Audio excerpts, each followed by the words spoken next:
Very good morning बच्चा party.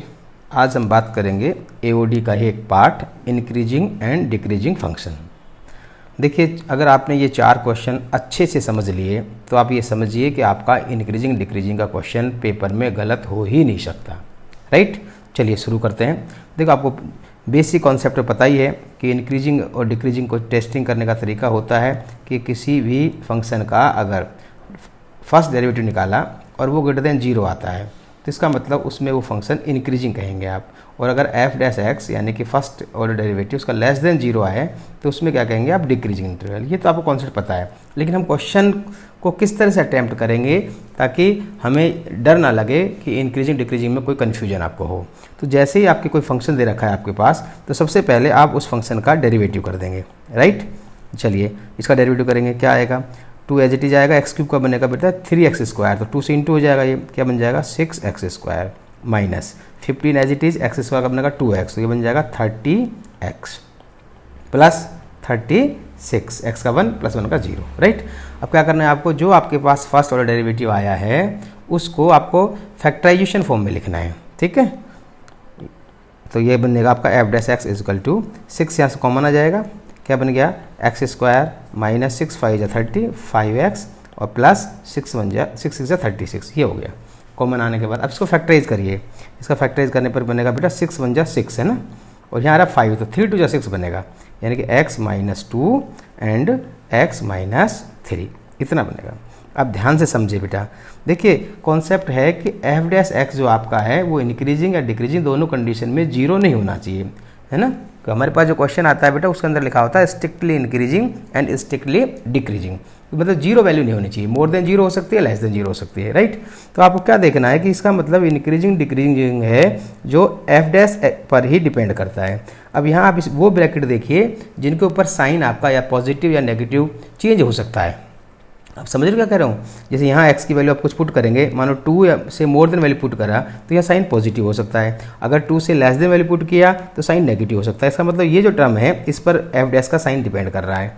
यहाँ second को देखिए, सेकंड टर्म x माइनस 3 लिखा हुआ है, इसमें x की वैल्यू अगर 3 से मोर देन रखा तो पॉजिटिव वैल्यू होगा, और x की वैल्यू 3 से लेस देन रखेंगे तो वो नेगेटिव होगा, यानी इस पर भी डिपेंड कर रहा है। यानी कि आपके पास 2 टर्म है जिसके ऊपर एफ डैश एक्स का साइन डिपेंड कर रहा है।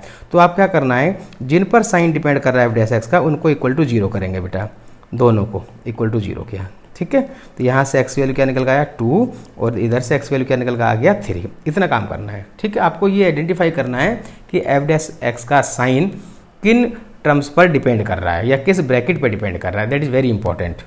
अब आपको क्या करना है, एक नंबर लाइन बनानी है, राइट साइड में प्लस इन्फिनेटिव, लेफ्ट में माइनस इन्फिनेटिव। ठीक है, अब ऐसी एक्स की कौन सी 2 वैल्यूज आई है, 2, एक तो 2 आया है, एक 3 आया है, यानी कि 2 वैल्यूज आई है, यानी क्रिटिकल पॉइंट कहते हैं या स्टेशनरी पॉइंट।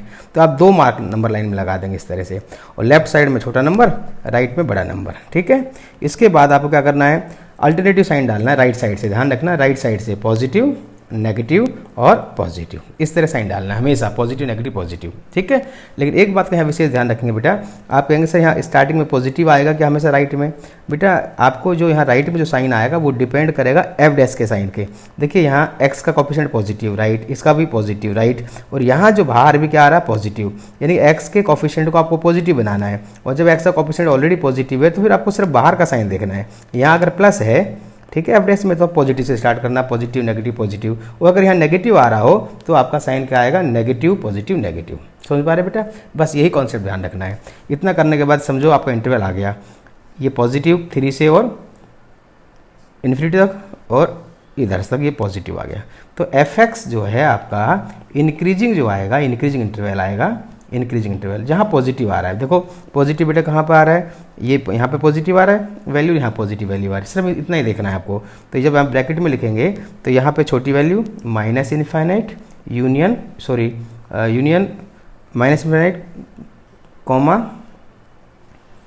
2, ठीक है, फिर आएंगे यूनियन, फिर ब्रैकेट स्टार्ट 3 से इनफाइनाइट। तो यहाँ ध्यान रखना स्मॉल ब्रैकेट लगाना है स्ट्रिक्टली इंक्रीजिंग और डिक्रीजिंग में, 3 से और इनफाइनाइट, ये आपके पास आ गया इंक्रीजिंग इंटरवल। ठीक है बेटा, अगर आपको इसका डिक्रीज इंटरवल निकालना हो कि एफ एक्स कहाँ डिक्रीज हो रहा है, तो डिक्रीजिंग कहाँ पर होगा, जहाँ पर नेगेटिव साइन दिखाई दे रहा है, ये नेगेटिव साइन इसके बीच में।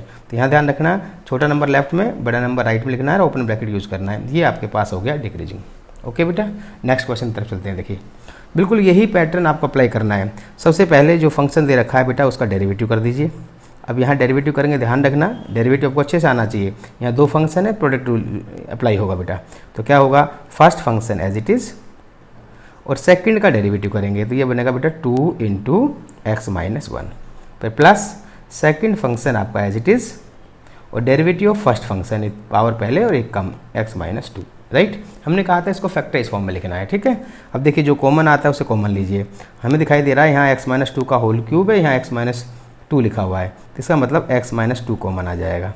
नेक्स्ट देखो यहाँ लिखा है एक्स माइनस 1, यहाँ लिखा है एक्स माइनस 2 का होल स्क्वायर, यानी कि एक एक्स माइनस 1 कॉमन आ जाएगा, ठीक है। यहाँ देखिए एक्स माइनस 2, अच्छा यहाँ पे बेटा स्क्वायर आएगा, ध्यान रखना, क्योंकि यहाँ इसका जब डेरिवेटिव करेंगे पावर पहले एक कम तो यहाँ स्क्वायर आएगा, क्लियर। इसका मतलब आपके पास कॉमन क्या आ जाएगा, फिर एक्स माइनस 2 का स्क्वायर कॉमन आ जाएगा। क्या बच गया यहाँ से, एक्स माइनस 2 का होल स्क्वायर कॉमन हो गया, तो यहाँ पे बच गया बेटा एक्स माइनस 2 एंड 2 बच गया, राइट।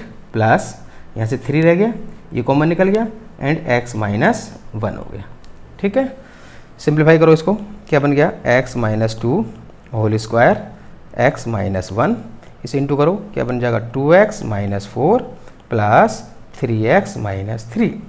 आगे सिंप्लीफाई करिए, x minus 2 whole square x minus 1 and ये 2x प्लस 3x क्या बन गया बेटा 5x माइनस 7, ये हो गया। अब देखिए यहाँ आपके पास जो एफ डेक्स आया, इसमें देखिए एक्स का कोएफिशिएंट पॉजिटिव राइट, ये भी पॉजिटिव राइट, ये भी पॉजिटिव राइट और बाहर भी क्या है पॉजिटिव, तो राइट साइड से साइन क्या आएगा पॉजिटिव नेगेटिव पॉजिटिव ऐसे चलेगा, ठीक। अब आपको यहाँ आइडेंटिफाई ये करना है कि ऐसे कौन से ब्रैकेट्स हैं जिन पर एफ डैश का साइन पॉजिटिव से नेगेटिव और नेगेटिव से पॉजिटिव हो सकता है। तो देखिए यहाँ से देखते हैं, इसमें यहाँ देखो एक्स माइनस 2 का होल स्क्वायर, ये तो बेटा हमेशा पॉजिटिव रहेगा क्योंकि स्क्वायर आ रहा है। तो यहाँ क्या है एक्स माइनस 1 इस पर डिपेंड करेगा और इस पर डिपेंड करेगा, ठीक है। तो हम एक्स की वैल्यू कैसे निकालेंगे, जिस पर डिपेंड कर रहा है उसको इक्वल टू 0 रखेंगे आपको, तो 5x माइनस 7 इक्वल टू 0। तो यहाँ से x की वैल्यू क्या आ गई 1 और इधर से x वैल्यू कितना आ गया बेटा 7/5, क्लियर। अब आपने देखा कि जो फर्स्ट वाला जो ब्रैकेट है ये वाला, ये तो ऑलवेज पॉजिटिव होगा ना पॉजिटिव, लेकिन ये x माइनस 2 इस पर थोड़ा ध्यान देंगे बेटा, इस पर भी का स्क्वायर ये तो ऑलवेज ग्रेटर देन 0 होगा और इक्वल टू भी 0 हो सकता है बेटा ये, लेकिन हमारे पास जो डेफिनेशन है वो कहता है कि आपके पास इक्वल टू 0 नहीं ग्रेटर देन 0 होना चाहिए। इसका मतलब x माइनस 2 का होल स्क्वायर ग्रेटर देन 0 होगा, बट ध्यान रखेंगे इफ़ x की वैल्यू क्या नहीं होनी चाहिए 2 नहीं होनी चाहिए, क्योंकि अगर x की वैल्यू 2 होगी तो ये 0 बन जाएगा। इसलिए यहाँ से इस पर फोकस करना है ये x is not equal to 2, ठीक है, इस पर ध्यान रखेंगे। हमें नंबर लाइन में क्या काम करना है, इसका कोई काम नहीं है नंबर लाइन में। नंबर लाइन में जो आपने x की वैल्यू निकाली है उसे प्लॉट करेंगे, यहाँ प्लस इनफाइनाइट या माइनस इनफाइनाइट, राइट। अब यहाँ देखो x की वैल्यू 1 आया और 7/5 आया, दो वैल्यू आई है, 2 मार्क लगा देना इधर, यहाँ 1 लिख दिया, यहाँ 7/5 लिख दिया, ठीक है। अब देखो मैंने बताया था एफ डैश एक्स का साइन बाहर क्या आ रहा है पॉजिटिव, तो क्या होगा पॉजिटिव नेगेटिव और पॉजिटिव। इसका मतलब आपका जो इंक्रीजिंग इंटरवल आएगा, देखो यहाँ ये पॉजिटिव वाला और ये इसमें इंक्रीजिंग आ जाएगा और डिक्रीजिंग वाला ये आ जाएगा, ठीक है। लेकिन आपको एक बात का विशेष ध्यान रखना है बेटा, यहाँ राइट साइड में आपने देखा कि x माइनस 2 का होल स्क्वायर हमेशा पॉजिटिव रहेगा, होल स्क्वायर तो पॉजिटिव रहता है, लेकिन ये 0 भी हो सकता है। कहाँ पर जब पॉजिटिव होगा ये 0 भी हो सकता है, जब x की वैल्यू 2 होगी तो 0 हो जाएगा। तो मैंने यहाँ लिख दिया कि x की वैल्यू 2 तो नहीं होनी चाहिए। तो जब आप इंटरवल बनाएंगे तो ध्यान रखना जिस इंटरवल के अंदर ये वैल्यू इंक्लूड हो रही है उसको आपको हटा देना है। जैसे एग्जाम्पल के लिए आपके पास f(x) जो है इंक्रीजिंग कहाँ हो रहा है बेटा, देखो इंक्रीजिंग इधर से इंक्रीजिंग हो रहा है, दो प्लस का साइन आ रहा है, यहाँ पॉजिटिव साइन देखिए आपका क्या आया माइनस इन्फिनिटी से 1 आया, और यूनियन इधर साइन हो रहा है कितना आ रहा है बेटा, यहाँ आ रहा है 7/5 से इनफाइनाइट। लेकिन जो 7/5 से इनफाइनाइट चलेंगे तो डेफिनेटली यहाँ कहीं ना कहीं बेटा 2 आएगा, इसका मतलब 2 तो यहाँ नहीं आना चाहिए, क्योंकि यहाँ ना x is not equal to 2। तब इसे इस तरह ब्रेक करना कि 7/5, 2 यूनियन 2, इनफाइनाइट, ये इस तरह से आएगा, इसलिए इसका ध्यान रखेंगे, राइट। और डिक्रीजिंग इंटरवल क्या आएगा, जहाँ नेगेटिव आ रहा है, नेगेटिव कहाँ से आ रहा है बेटा, ये नेगेटिव आ रहा है 1 से लेकर 7/5, तो 1,7/5 ये डिक्रीजिंग इंटरवल आ जाएगा। इस तरह क्वेश्चन करना है, ओके। नेक्स्ट क्वेश्चन देखिए, ट्रिग्नोमेट्रिक क्वेश्चन है बेटा, f(x) equal to sin x plus cos x। तो सबसे पहले जो बताया प्रोसेस उसके हिसाब से इसका डेरिवेटिव करेंगे बेटा। sin x का डेरिवेटिव बन जाएगा cos x और cos x का क्या बन जाएगा माइनस sin x, राइट।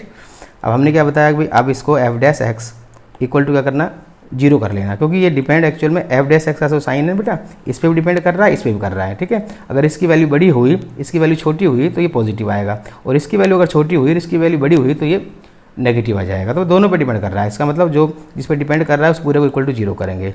तो cos x minus sine x equal to क्या आएगा, जीरो। तो यहाँ पर आप देखिए बनेगा question cos x is equal to sine x, right. अब आप क्या करना है, cos से डिवाइड कर लेना है। यहाँ क्या बन जाएगा बेटा, tan x is equal to 1 हो गया, ठीक।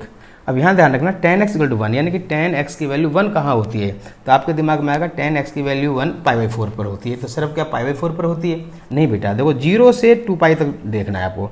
जो आप देखेंगे क्वाड्रेंट के हिसाब से ASTC, यानी कि फर्स्ट क्वाड्रेंट में पॉजिटिव होता है सर, फोर्थ क्वाड्रेंट में पॉजिटिव होता है। तो tan x इक्वल टू 1, तो x की वैल्यू बेटा क्या आएगी, 1 एंड π/4 पर आएगा सर, कॉमा। आगे चलेंगे तो थर्ड क्वाड्रेंट में पॉजिटिव होता है, तो आगे थर्ड क्वाड्रेंट के लिए बेटा पाई प्लस करना होता है, ध्यान रखना। सेकंड के लिए पाई माइनस, तो ये आएगा पाई प्लस π/4, राइट। आगे चलेंगे तो इसके अंदर तो नेगेटिव होता है, फिर ऐसे राउंड एक कंप्लीट होने के बाद जैसे आगे जाएंगे तो यहाँ भी पॉजिटिव होगा, यानी कि क्या लिखेंगे इसको, 2π प्लस π/4 इसमें। तो यहाँ क्या बन गया बेटा, π/4 कॉमा 5π/4 कॉमा 9π/4, ये आ गया। अब आपके पास जो देखिए x की वैल्यू कहाँ से कहाँ डिफाइन कर रहा है, 0 से 2π। ये वैल्यू जो है 5π/4 है, ये 2π से छोटी है और ये बड़ी है, इसका मतलब इससे पहले आपको लिखना है, तो इस वैल्यू कट कर देना, यहाँ क्या लिखना पड़ेगा आपको, 2π, ठीक है। अब आप नंबर लाइन बनाएंगे, ठीक है। नंबर लाइन बनाइए, ध्यान रखना ट्रिग्नोमेट्री फंक्शन में कहाँ स्टार्ट करना है आपको, इनफाइनाइट से नहीं, 0 से शुरू करना है। 0, फिर क्या आएगा π/4, फिर क्या आएगा 5π/4, फिर क्या आएगा 2π, राइट। अब यहाँ साइन सर पॉजिटिव नेगेटिव बेटा, अब यहाँ देखो ट्रिग्नोमेट्रिक में साइन 0 से स्टार्ट होता है नहीं, तो 0 शुरू करना है बेटा, यहाँ 0 की तरफ से, ठीक है। बस इतना ध्यान रखेंगे, प्लस माइनस प्लस, तो इसका मतलब इंक्रीजिंग इंटरवल ये हो गया प्लस वाला ये, और डिक्रीजिंग इंटरवल ये हो गया। तो इसका मतलब इंक्रीजिंग फंक्शन कहाँ होगा, ये इंक्रीजिंग 0 से π/4 में, और यूनियन 5π/4 से लेकर 2π तक, ठीक है। और डिक्रीजिंग कहाँ होगा इंटरवल, ये बेटा होगा π/4 से लेकर इस इंटरवल में, ध्यान रखना, और ओपन ब्रैकेट लगाना है क्योंकि स्ट्रिक्टली इंक्रीजिंग डिक्रीजिंग चल रहा है, ठीक है। और ये हो गया, बस क्लियर है, समझ में आया। बिल्कुल इसी तरीके से आप इस क्वेश्चन को करेंगे। लास्ट क्वेश्चन है, बस 4 क्वेश्चन अच्छे से समझ लेना बेटा, बस इसको डेरिवेटिव करो। देखो पावर पहले एक कम आएगा, 4 sin cube x and cos x, plus ये आएगा 4 cos cube x and cos का बनेगा बेटा माइनस sin x, राइट। यहाँ से आप टेकिंग कॉमन आ जाएगा बेटा, 4 sin x and cos x common आ गया, क्या बच गया सर, यहाँ बच गया sin square x minus cos square x, ठीक है। अब देखिए इस 4 को ब्रेक कर लेंगे 2 × 2 में, तो ये बन जाएगा 2 sin x and cos x। अब यहाँ अंदर देख रहे हैं आप, अगर माइनस अगर कॉमन ले लें तो ये बेटा बन जाएगा cos square x minus sin square x, ठीक है। ये एक फॉर्मूला बन गया cos 2x का, तो ये क्या होगा -2 × ये फिर फॉर्मूला बन गया, किसका फॉर्मूला बन गया बेटा, ये sin 2x का, और ये फॉर्मूला किसका बन गया आपका, cos 2x का। अगेन देखिए ये फिर फॉर्मूला बन गया, यानी कुल मिला के आपकी वैल्यू आ गई -sin 4x, ये आपके पास f डैश आ गया, ठीक है। अब देखिए sin 4x लिखा हुआ है ना, इसका मतलब sin 4x पे ये f डैश डिपेंड करेगा ना कि कैसी वैल्यू आएगी, तो जिस पे डिपेंड कर रहा है उसको इक्वल टू 0 करो, तो यहाँ क्या आ जाएगा sin 4x इक्वल टू 0। अब यहाँ देखिए आपको 11th क्लास में ट्रिग्नोमेट्रिक इक्वेशन है उसको समझ सकते हो, या सीधा समझ लीजिए कि sir sin 4x equal to 0, यानी साइन की वैल्यू 0 कहाँ होती है, तो देखो यहाँ 4x लिखा हुआ है, तो 4x इज इक्वल टू 0 पर 0 होता है सर, पाई पे 0 होता है, 2π पर, यानी कि पाई 2π 3π सब पे 0 होता है, और 3π 4π इस तरह सब पे 0 होता है। ये 4x है, हमें x की वैल्यू निकालनी है, तो x वैल्यू क्या होगी, 4 से डिवाइड कर देंगे, तो 0 यहाँ π/4, यहाँ 4 से डिवाइड देंगे क्या बनेगा बेटा π/2, यहाँ बनेगा 3π/4, इस तरह वैल्यूज आएंगी। तो देखो यहाँ देखिए x कहाँ से कहाँ तक आपके पास, 0 से π/2, इसका मतलब बस यही वैल्यू लेनी, इस वैल्यू को रिजेक्ट करना है। अब आप सेम वैसे ही नंबर लाइन बनाएंगे, मैंने कहा ट्रिग्नोमेट्रिक में 0 शुरू करना है, यहाँ 0, इधर आ जाएगा एक मार्क π/4, और ये क्या आ जाएगा π/2, ठीक है। अब साइन सर पॉजिटिव नेगेटिव पॉजिटिव नहीं बेटा, देखो f डैश x जो लिखा हुआ है f डैश x, यहाँ साइन किसका आ रहा है, माइनस का आ रहा है, ठीक है। वैसे ट्रिग्नोमेट्रिक में sine positive negative first quadrant में आपका ऑल पॉजिटिव होता है, वहाँ से शुरू करना है हमेशा, लेकिन यहाँ देखिए f डैश नेगेटिव आ रहा है यहाँ, तो क्या करेंगे नेगेटिव एंड पॉजिटिव, तो ये एक इंटरवल बन गया बेटा, एक इंटरवल ये बन गया। तो जहाँ पॉजिटिव आ रही है वैल्यू उसमें ये इंक्रीजिंग होगा, तो इसका मतलब इसका इंक्रीजिंग जो इंटरवल आएगा बेटा वो आएगा π/4 से लेकर π/2, और डिक्रीजिंग इंटरवल मतलब जिसके अंदर ये डिक्रीज होगा वो होगा 0 से π/4, ये इस तरह आंसर होंगे। बिल्कुल इस तरह से क्वेश्चन करेंगे, सारे क्वेश्चन हो जाएंगे बेटा, ठीक है। ओके, बाय बाय, फिर मिलते हैं अगले वीडियो के साथ। बाय बेटा।